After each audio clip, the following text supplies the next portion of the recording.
All right, let's have some fun. What a great weekend.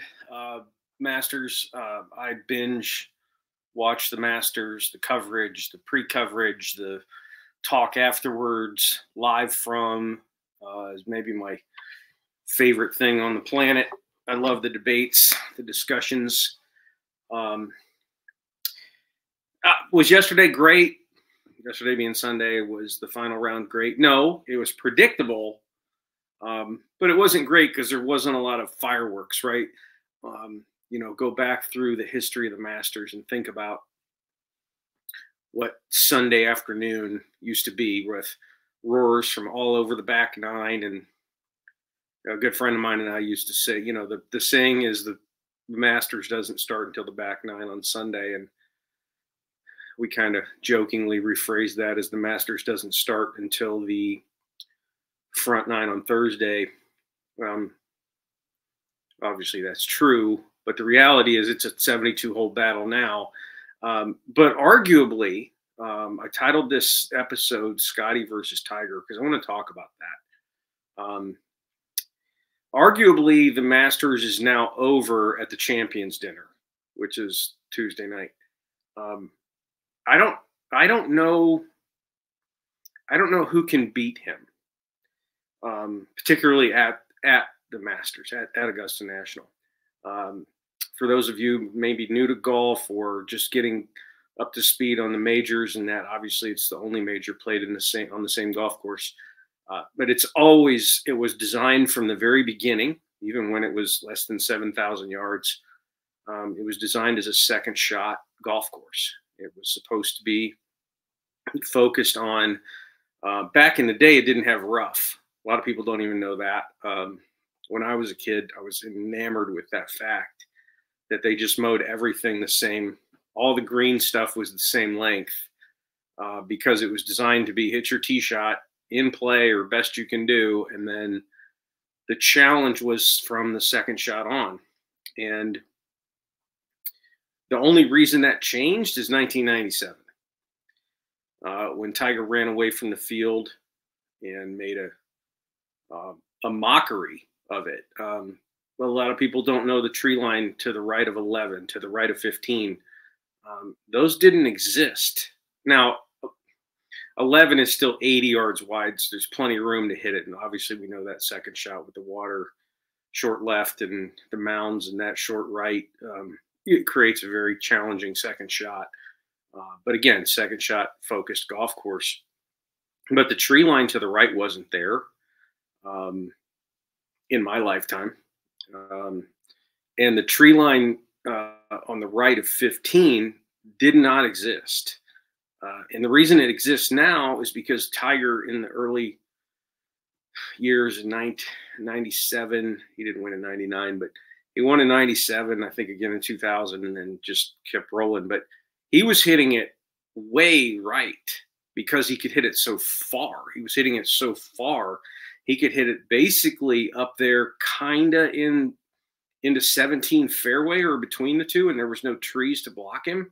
And so he had an awesome angle to that green. He didn't have to deal with the shallowness of 15 green as they have to from the middle of the fairway because it's coming straight in. You either water short, water long, or certainly over the green is no good, as Jordan proved to us this week, making a 9 there. But Tiger just hit it way far out right. So here's the thing, though. Let's talk about it. We're at the point where we can really start drawing parallels between what Scottie Scheffler is potentially able to do in this game versus what Tiger did. And I know that, okay, it's crazy. He's got 2 green jackets. Get back to me when he has 15 majors like Tiger does. But here's the thing. We have to talk about this openly because Scottie Scheffler is a completely different person, both on and off the golf course, than Tiger Woods ever was. So I'm thinking of this from a longevity perspective. And so before I go into Scottie, let's talk about Tiger. In the early days of his dominance, and he obviously has always been a fit, like he's done the right thing with his, his fitness he's always had. And today he's bigger upper body strength to compensate for what he can't do with his lower body because of the leg injuries and stuff like that, back fusions and all the things. So he's gotten bigger to compensate for it. But what in the world would have happened in the middle stages of his career had he been able to drive the ball as straight and controlled as he does now? I mean, he's actually making the argument for not ever having a swing instructor, although I would argue that Butch helped him the most in his early days because he had some strange angles and he was young and extremely limber, and Butch turned that into width and resistance and strength, and then on into Haney and Cuomo and all the things. But now he's his own player, and he always said that. He always said there was only two players that ever owned their swing, one being Mo Norman and the other being Ben Hogan. He was going to be the third, and I would argue that he's accomplished that because of all the body issues he's had to deal with. But in his early days, I'll never forget, I was connected with some really renowned swing instructors here in the Dallas area, and golf fitness was a new thing, kind of a new thing, not really a new thing, but kind of a new thing. Before that was Gary Player doing 1,000 push-ups, 1,000 sit-ups every day. But this was like in the early days of golf specific fitness. And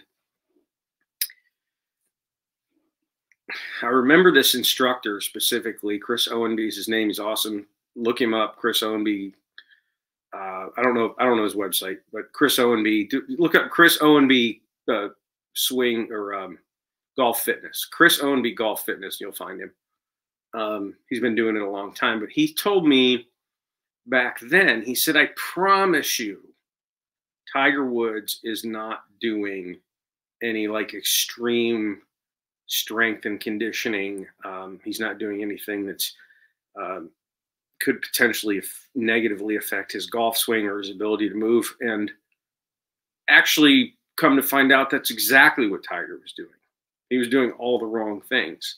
He was obsessed with the Navy SEALs workout regimen. He was been known to be running around Isleworth in Florida in army boots. He punished his body. Now, I'm not saying the car accident was his fault. I don't know. We don't know the background to that, but that was early morning in California many years later. But he clearly was doing physical activities to stay in shape. He was young. He was doing a lot of cardio. He would talk about that even after rounds, that he was going to go hit some balls and then get some cardio in. He rarely did the cardio before playing golf. That maybe he was doing stretching and strength before, or certainly flexibility, something. We don't know, but he would go do cardio afterwards, and he would talk about it openly. So we know that to be true. But the point is, he wasn't doing golf specific, and I want to point that out. So, had Tiger Woods in his early days decided that nutrition, sleep, flexibility, golf specific exercises, steering away from twisting, turning, tensions in the body that ultimately resulted in his back issues, if he had decided, I'm not doing any of that, I'm simply going to work on complete golf only muscles, golf specific muscles, golf specific exercise, golf specific sleep, golf specific nutrition, and all the things that these guys now have teams that do, and he certainly does, and all of them do. I think we would be talking about somewhere in the neighborhood of 25 majors, not stuck at 15. And I think it's clear at this point it's stuck at 15. That's it. There's no lightning in a bottle anymore, for two reasons: for self-inflicted reasons that I just mentioned, as well as the fact that the level of play has gone off the charts, and he's just not going to be able to keep up for 72 holes with these guys anymore. Ludwig Someone needs to ask him how he says his own last name. Is it Aberg, Aberg, Oberg, Oberg? No one, everyone said it differently every time on the air. So we need to get that figured out. It took us only 15 years to figure that out for Jose Maria Olazabal. We used to turn on the TV and hear him say Olazabal. Anyway, so that, just using him as an example, or several of the other youngsters on there are on there. It's just not going to be realistic for Tiger to keep up with them or beat them for 72 holes. I mean, I hate to say this because I'm a huge fan of Tommy Fleetwood. He's got to get this stuff figured out. He's next in line to be the European best in the world that's never won a major, which, you know, that title was held for the longest time by Sergio, and then he broke through and got a Masters. But Lee Westwood will go down in history as one of the best European players. How many worldwide wins? I didn't look it up, but that's a Google search away. He was awesome, but he couldn't never break through. And I'm looking at Tommy Fleetwood kind of the same way. I'm like, the clock's ticking, dude. I mean, Tommy's not an old guy, but he doesn't have any standout skills, or there's nothing about his game that we point to and say, well, if he's got that, he'll obviously win a major. That's not something we say. I love watching him play. I think he's a great player. And I think he'll continue to be a great player for a while. But winning a major is a different thing. So I just said all that about Tiger, right? He abused his body. You know, his off-course antics and stuff, I'm going to leave that alone. But clearly it was a distraction with his, you know, divorce from Elin and all the things that resulted in. And so there's been a lot of problems. There's been a lot of, you know, stuff that you wish he hadn't done. So put all those things together that we wish Tiger hadn't done. Scottie's not likely to do any of them. Whether you are Christian or Catholic, Protestant, I don't care what your religion is.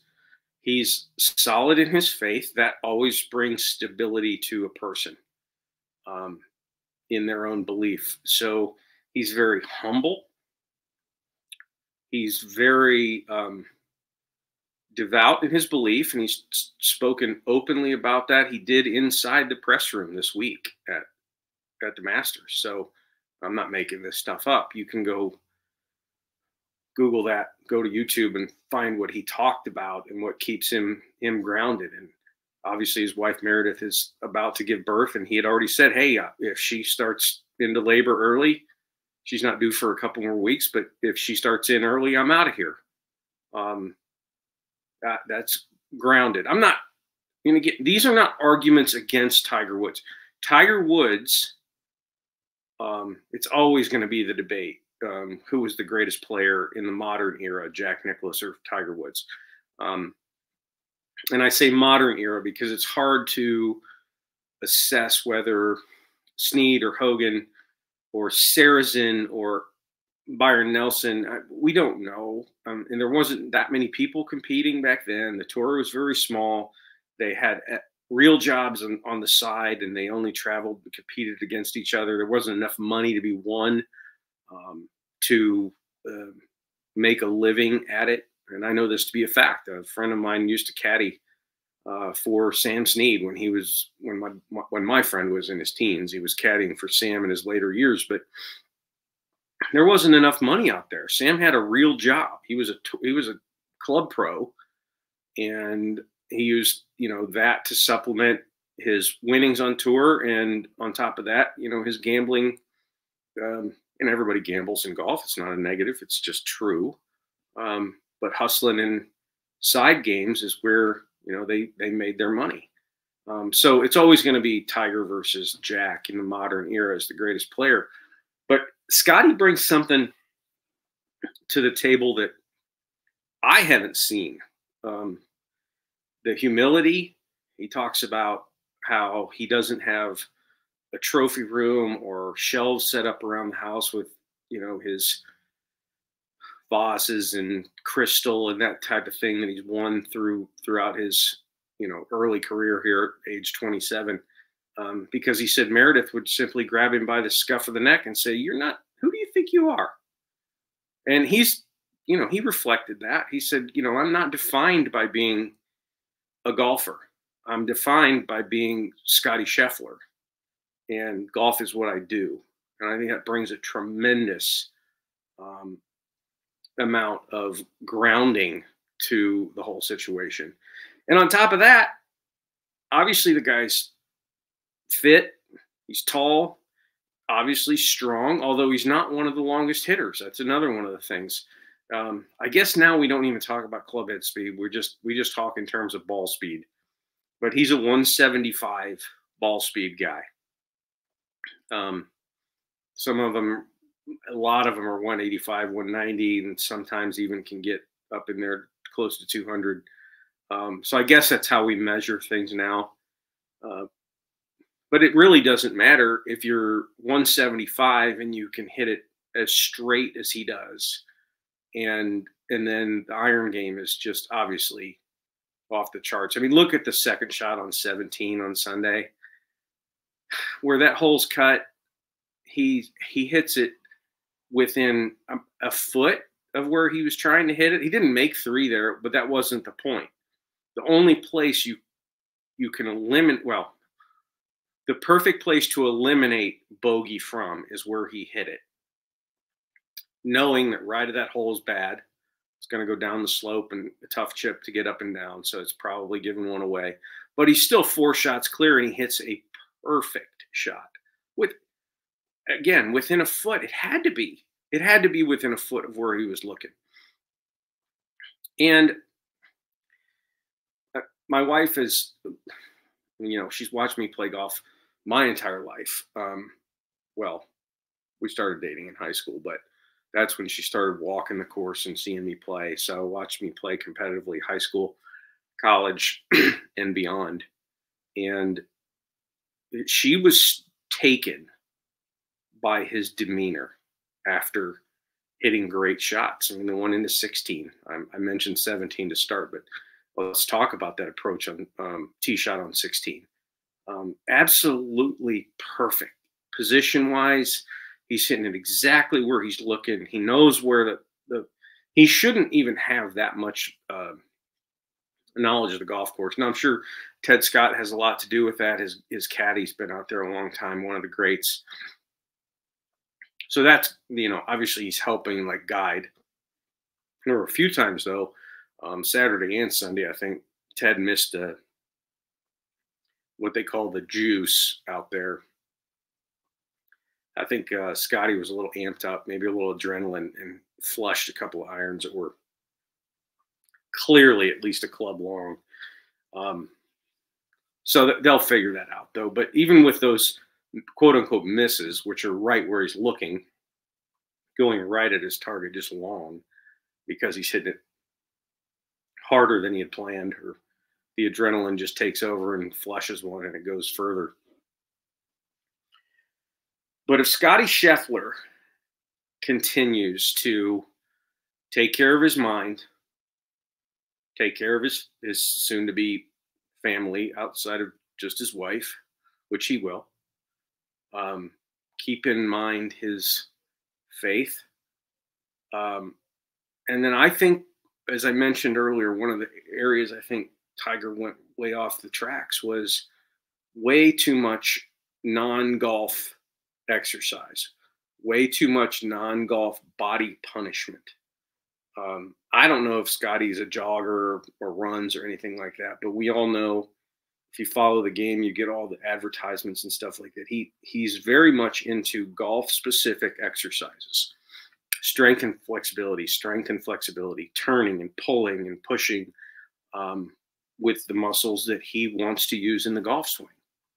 So think about that. If he's going to spend all of his time on exercises that strengthen his golf swing, but never put his overall health, his spine, his legs, knees, any of the major joints at peril, because he's not doing anything that puts extra strain on them. Well, what do we have ahead of us then for the next, let's call it 20 years? Because if he's 27, Jack won his 6th green jacket at 46. So that's 19 years from now from Scottie's perspective. I think we're in a situation where he actually has a chance to be the guy that not just gets to double digits of majors. It could be far better than that. I think he's got a formula and a mindset. I don't see it changing. I don't see him, I don't know who said it, backing out of the driveway, hitting a tree, and a bunch of women fall out, as it happened to Tiger. I don't see that happening. I see Scottie being here for a long time, and I can't think of anybody who can go get him, right? So we were all watching the back nine yesterday thinking, who's going to go get him? Is Obear going to go get him? Is Tommy Fleetwood going to go get him? You know, is Max Homa going to go get him? I love Max Homa as a great player. Love watching him play. But who's going to go get him? Because once he gets out there and his, with basically this flatline mentality, or certainly his blood pressure doesn't look to vary a whole lot. Not, you know, we can't watch it happen. It's not like he's breathing heavy or worried about anything. He's just hitting his shot and going to the next one. Someone's going to have to step up and go get him, or we're going to have to accept the fact that when he has a 3-shot lead on Sunday, it's over, because he doesn't make mistakes. And even when he does, he chips and putts it like, or, you know, it's putting. Let's talk about that, since it's puttingandsimple.com is the sponsor of this. He's gone to not looking down at a line. And I'm a huge believer in that. When you watch my modules and you get the hour-and-a-half worth of instruction on puttingandsimple.com, you realize that only invites doubt. Lines on putters, lines on golf balls only invites doubt, and it implies precision has to be the way to make it go in the hole. And Scottie decided, once he got the recommendation from Rory to go to a mallet, he decided to look down at it with no lines at all, which I've set the ball down that way my entire life. Because I don't want to think about, is it perfect? Is it right where I want it to start? I don't want to think about that. I want to look down at it, look at my target apex area, and hit the shot and roll the ball where I want it to with the speed I wanted. And that's what Scottie's doing. He said he just uses it. He thinks of it just as a utilitarian club in his hand. This is my mallet, if you will. I mean, mallet-shaped putter, but he's thinking of it in terms of just a club and a round ball and a target, and just use it that simply. And that's actually a part of one of my bonus sections at puttingandsimple.com, because that's how we should think of it. And anything more involved or intricate is only going to work against us. So this Scottie versus Tiger, I think it's early. I know it's early. It's 2 majors in. He's 27. He didn't win as early, although he did win twice at the Masters. Pretty close to being the record, if that wasn't the record. He doesn't have an Open yet. He doesn't have a U.S. Open yet. He doesn't have a PGA yet. I know all these things are true. And maybe it does end up being just Scottie's playground. If Augusta National becomes that, I do look for him to win multiple times more than he has already. But I also look for him to do it at other venues, because there's nothing about his game you can say, well, that's a weakness. You couldn't play that. You couldn't play that style of game at the U.S. Open. You couldn't play that style of game in the wind at the British, or wherever the PGA ends up being. I think all of it is in play, and I'll be the first to say it. This is 2024, April whatever it is, 15th or 16th, 15th today. Um, I'll be the first to say it will only surprise me if Scottie Scheffler isn't the first person to win all 4 majors in the modern era in the same year this year. I will be surprised if that doesn't happen. He's headed to, I believe it's Pinehurst for the Open. Perfect for as good of an iron player as he is. Those crowned greens and an old Donald Ross course. That's perfect for him. As straight as he hits it, he's going to keep the ball, land the ball, and keep the ball on more greens than anybody in the field. There's no question about that. And once you do that at Pinehurst #2, then, it's a 2-putt game. Take a few when you can get a few from birdie perspective and move on. So I look for that to happen. I don't know where the other majors are. I should have looked that up, but it doesn't matter. I don't care where they play it. He's just that good. He's just that grounded. He's just that physically fit, and he's not potentially doing anything to hurt himself or anything that we would think that would shorten his career. And that's effectively what we're talking about here. Scottie versus Tiger. Tiger's physical fitness choices shortened his career, and took several years away in the middle. Probably not that he would still be competitive at this age, but he would have won more in, let's call it, the second half of his competitive career had he not hurt himself physically. And Scottie's just not going to do that. It's a done deal. I can't see him going off the rails. I can't see him getting too obsessed with any part of his game. He's not going to come out next week and say, I'm going to try and hit it 30 yards further. DeChambeau-ish kind of thing that then turned that around and said that was a mistake. He's not going to do that. He's just going to be Scottie Scheffler. And, the only thing we have to do, folks, is just root for him. He's a good man. He's an awesome player. And we're about to see dominance at that level that I was pretty sure wasn't going to happen again. But it's clearly right in front of us. So go, Scottie. Keep doing what you're doing.